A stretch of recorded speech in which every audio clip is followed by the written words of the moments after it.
It's my privilege and great honor to introduce Ken Hughes. As you know, Ken is the Energy Minister for the Government of Alberta, and he was elected as a member of the legislature in April and was appointed to the Cabinet in May of 2012. He holds an undergraduate degree in agriculture from the University of Alberta and a Master of Public Administration from the John F. Kennedy School of Government at Harvard. His careers have successfully spanned both the public and private sectors. His distinguished public service career includes serving as the founding chair of Alberta Health Services, topic close to our hearts these days, chair of the former Headwaters Health Authority, and as a federal member of Parliament for the rural riding of McLeod from 1988 to 1993. He's an entrepreneur and the founder of the insurance brokerage firm Alpine Insurance and Financial Inc. with offices across Alberta. He's also a certified director and has worked in several business sectors, including property and casualty insurance and energy services. Mr. Hughes and his wife Denise live with their 3 teenage children and, I understand, 2 badly behaved dogs in Springbank, Alberta. He and his oldest son, Aidan, were part of a group of 37 Albertans that climbed Mount Kilimanjaro in August 2011, raising over $1 million for orthopedic services in Alberta. Please join me in welcoming Ken Hughes.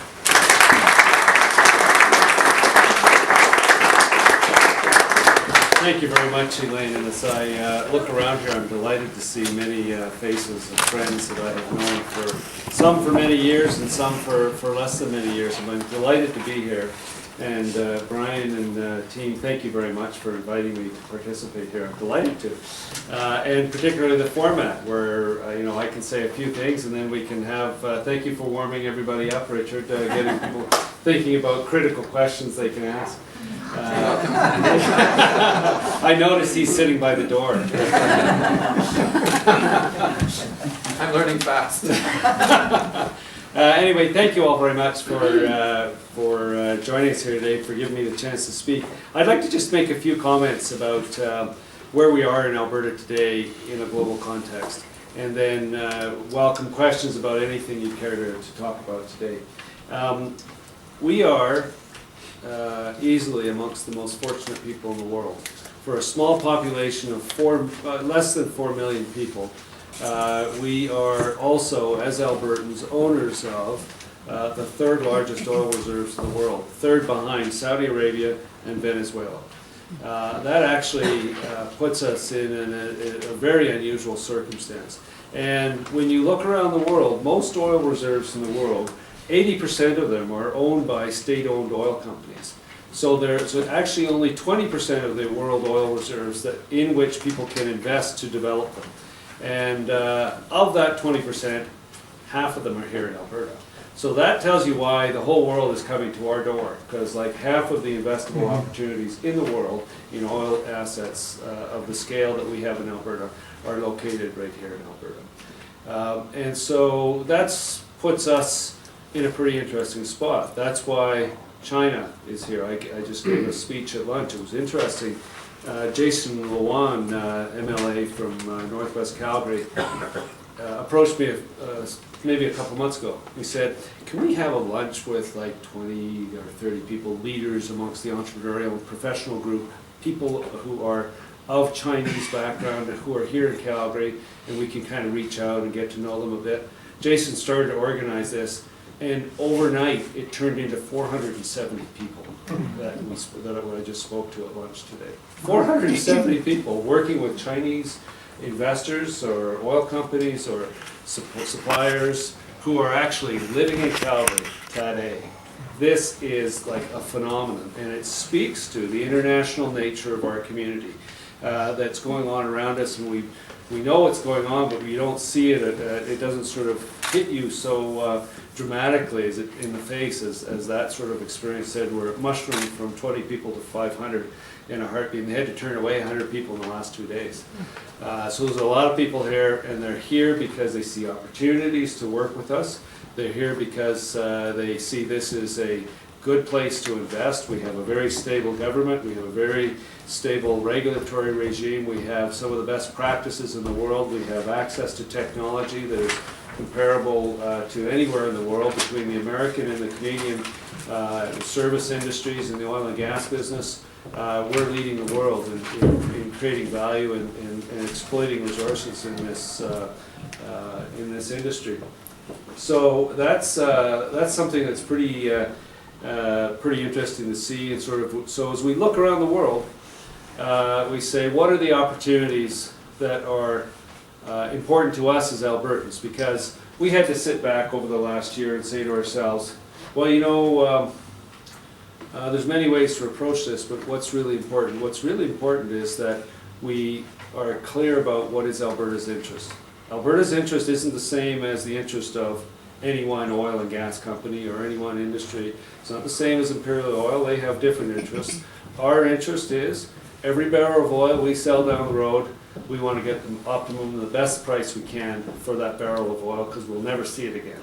So we should get the best value for Albertans in it. How do we get the best value for Albertans? We get the best value by getting our product onto the ocean. And we get to Tidewater. You get to Tidewater, whether it's West Coast, Gulf Coast, East Coast, you get world price or something close to world price, because once it's on the water, on the ship, it can go anywhere in the world and it captures effectively world price.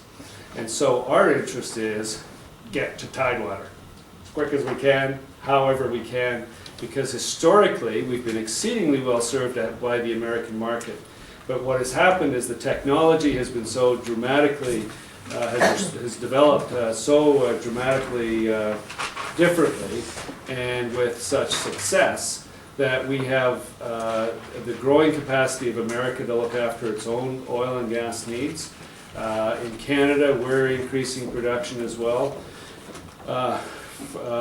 Actually increased production last year. And we have this immense resource in the oil sands, which we also are developing, and these are long-term, big projects. They take billions of dollars to invest in, and they take a long time to pay out and to return to the investors, and to return royalties to Albertans as well. So there's a lot that's already been invested that's coming to fruition. So we have to, as a strategic imperative, get our products to global markets.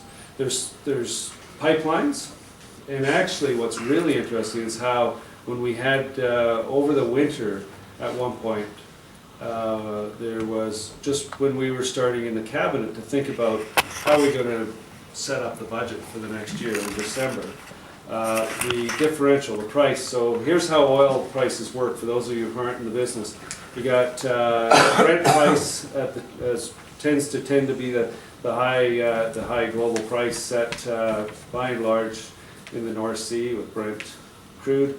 Then there's West Texas Intermediate, which is based on in Cushing, Oklahoma, so it's inland. So if there's constraints between Cushing and the Gulf Coast, then you will end up with a differential there, and that tends to be today it's maybe $10 order of magnitude difference between the two prices. And then you come down to the price you get in Alberta with Western Canadian Select. And at Christmas, just before Christmas, that differential was $44, which meant that people were only getting about $55 for oil that was selling on the open ocean at $110. So about effectively half. And so when you get only $55 for your oil, the royalty that comes off first is actually pretty low, and that got squeezed. That's why we ended up $5 or $6 billion short in the budget last year. It's because of that squeeze on prices. Well, that's it since actually improved dramatically, and it's improved dramatically because of railroads, because people are investing a lot of money in railroads, and I hope they overinvest, because it creates extra capacity for us to ship our products to other markets, and it's moving out of here. If you look at the volumes Like 5 or 6 years ago, nobody in the oil and gas industry would have believed that you'd be shipping the volumes of oil that are being shipped today around North America. But it's happened because of this big spread, big arbitrage opportunity. If you could get that oil from the interior of the continent to Tidewater, whether you take it by train to the West Coast or to the Gulf Coast or to the East Coast or to other markets in the States, you can squeeze that, you can capture that value for the producers. And that's what's been going on. So people have been piling money into the railroad business, into rail cars, building new cars, expanding railroads wherever they can, expanding loading facilities and offloading facilities to the point where we actually will have some flexibility in the system. And we won't be exposed as much to pressures if one pipe goes down or one refinery goes down, which has been a large part of why there's been exceptionally high differentials between the price we get in Alberta and the price at West Texas or Brent, global price. So I'm immensely optimistic about where this is going. There's, even without pipelines, what we've ended up with, this is probably the best thing that could ever have happened to us in a lot of ways, is that industry have piled money into expanding oil, the ability to move oil by railway, and that's very positive. That will accrue to all of us as Albertans who own these resources, both in terms of royalties and in terms of improved business climate and improved investment in Alberta and all that kind of stuff. Well, shipping bitumen to the coast, north, south, east, is one way to sell it, but actually adding value to it here in Alberta is actually really another important aspect as well. And on the natural gas side, there's been 2 companies that have announced billion-dollar investments in adding value right here in Alberta. One is Nova, another billion-dollar expansion to Joffre that we just announced last week in north of Red Deer. This creates hundreds of well-paid jobs, average job, 90,000 a year, really good jobs, really good community to live in. It's pretty positive. And it captures effectively a world price for a product that is otherwise depressed, and that's natural gas liquids. Williams Energy has done the same thing. Nearly $1 billion in investment announced in the last few months for taking the propane in the market today and using that to create plastic-like products. So another petrochemical industry, just like the ethane stream that's being exploited at Joffre. We've got propane now. This is another whole new pillar that we have none of in Alberta today. And it's $1 billion, be the first of, just like Joffre was the first one in the 1970s. These are good things. This province is really rocking, and we're rocking because we have an immensely talented population of people who really are very creative. We have people coming here from all over the world to work with us to develop these resources.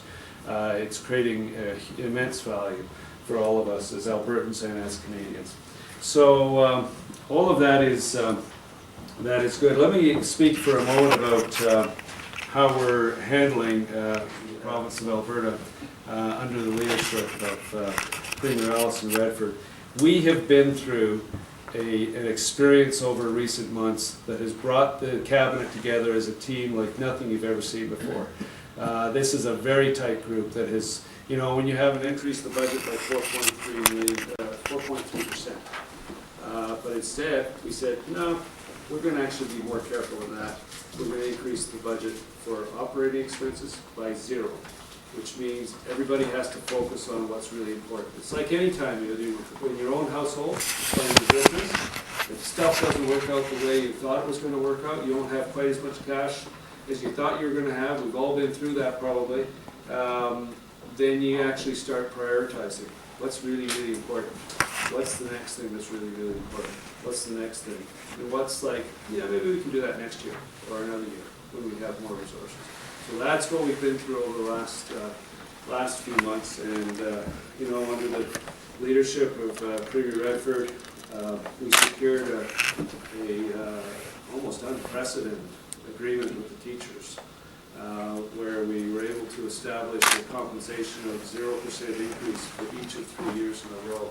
That's like sets the platform pretty well for managing costs over time. Same thing with the doctors. 7-year agreement,